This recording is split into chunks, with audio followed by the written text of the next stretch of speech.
Salutare, dragii mei! În ultimele clipuri pe care le-am postat despre substratul pe care îl folosesc eu la plantele de interior, cât și la cele de exterior, foarte mulți m-ați întrebat ce este acela perlit, cum se folosește și ce-i cu biluțele acelea albe din substratul pe care îl am. Ei, haideți să vorbim exact ce este acest perlit și haideți să vi-l arăt. Eu am aici un sac, apropo, îl găsiți la Dedeman, îl găsiți la Hornbach. Eu l-am luat în acest sac mai mare, din cauza că pur și simplu îmi iese mai ieftin. Eu îl folosesc la absolut toate florile și mi iasă mult mai ieftin. Am dat 100 de lei pe un sac așa de genul ăsta, pe când la Dedeman sau la Hornbach cantitatea este mică și eu sunt undeva peste 10-15 lei. Deci pentru mine nu se rentează, ok? Hai să vă arăt cum se prezintă perlitul. Deci, acesta este perlitul.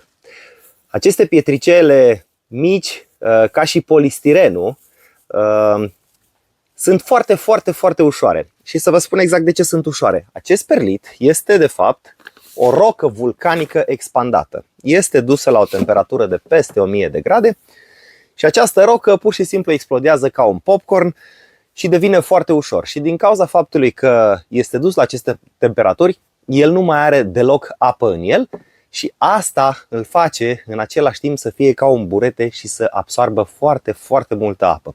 Dar haideți să vă spun exact de ce îl folosesc eu. Perlitul eu îl folosesc în mare parte la toate ghivecele mele pentru aerisirea substratului.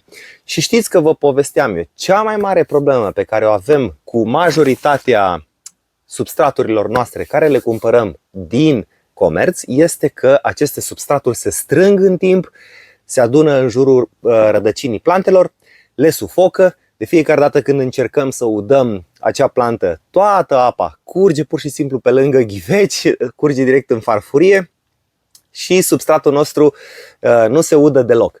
Și atunci intervine acest perlit. Acest perlit face un lucru foarte interesant, exact cum v-am spus, aerisește solul. Dar pe lângă faptul că aerisește solul și lasă rădăcinile plantei să se ducă către tot substratul, el previne ca acel substrat al nostru să se strângă și pur și simplu să ajungă în jurul rădăcinilor și de fiecare dată când udăm, ca apa să se ducă. El obstrucționează acest lucru la turbă. Bineînțeles că eu vă recomand la toți să folosiți pe lângă turba pe care o cumpărați din comerț, să cumpărați la fel tot din comerț, că există peste tot, compost și să luați și să le combinați. Eu în momentul de față la plantele de interior folosesc 5 părți turbă, 5 părți compost și 2 părți acest perlit.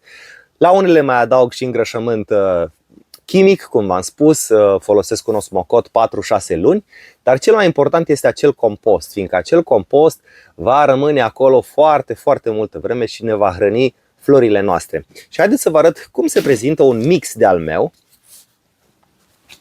Ia uitați-vă aici, care este folosit cu compost și cu perlit. Deci cam așa arată. Imaginați-vă că acest pământ, oricât de mult l-aș uda eu, el nu se va putea strânge în jurul plantelor. Nu va deveni cleios. Asta e problema pe care o avem la plantele noastre cu substratul nostru. Și acest perlit mai are încă o proprietate foarte interesantă, exact cum v-am spus. Suprafața lui este abrazivă, este ca un burete și reține destul de multă apă. Eu de multe ori folosesc acest perlit în combinație cu turba, dar doar în aceste două lucruri, dar în cantități destul de mari în momentul în care înmulțesc sau fac butași din lavandă sau din orice altceva ce am aici. Acolo, de exemplu, folosesc undeva la 2 părți turbă și o parte perlit. Foarte mult perlit. De ce? Fiindcă acest perlit aerisește, drenează foarte bine substratul, dar în același timp păstrează și o oarecare umiditate. Este deosebit, este exact ceea ce le trebuie la plante.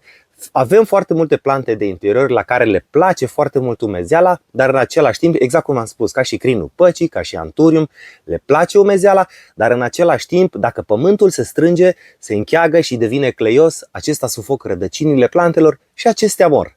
Așa că perlitul acesta vine în ajutorul nostru și vă spun sincer, cu toții ar trebui să îl folosim. Bun, deci v-am spus, aerisește foarte bine, păstrează oarecare umiditate. Ce vreau să rețineți? Nu are valoare nutritivă. Acest perlit nu este îngrășământ, e pur și simplu o rocă vulcanică, nu este poluant, nu poluează. Deci puteți să fiți siguri de chestiile astea. Este pur și simplu o rocă vulcanică pe care noi o folosim și vine în ajutorul nostru în treaba aceasta cu plantele. Eu personal nu știu exact de ce în substraturile din supermarket nu găsim acest perlit. Am văzut că la unele există perlit, dar foarte puțin, aproape nesemnificativ. Deci, eu vă recomand că la substratul pe care îl aveți de interior, și vă spun sincer, merge acest mix pe care îl folosesc eu la absolut orice. Merge și la cactus, merge și la plante suculente, merge și la plante la care le place umezeala. Acolo mai departe ține foarte mult de cum udați dumneavoastră. Întotdeauna trebuie să fiți atenți ca în funcție de planta pe care o aveți, să mențină cumva umiditate sau nu. Și vă pot da un exemplu. Șeflera, de exemplu, eu o las până se usucă aproape în totalitate substratul. Pe când crinul păcii sau anturium, întotdeauna vreau să păstrez un pic de umezeală acolo. Dar acest perlit vine în ajutorul nostru și face ca rădăcinile plantelor să nu mucegăiască. Ok? Deci cam asta este treaba cu perlitul. Dacă aveți întrebări, postați-le în secțiunea de comentarii. Sper că am explicat cât se poate de bine ce înseamnă acest perlit și cum se folosește. Folosirea lui puteți să o faceți exact cum vă pică dumneavoastră mai bine. Dar eu, la mixul pe care îl folosesc în interior, folosesc cam, exact cum v-am spus, 2 părți de perlit la amestecul meu. Ok? Bun. Eu vă mulțumesc că v-ați uitat și la acest clip. Încă o dată, dacă aveți întrebări, postați-le în secțiunea de coment. Până data viitoare, să rămâneți sănătoși și să ne vedem cu bine. Ciao, ciao!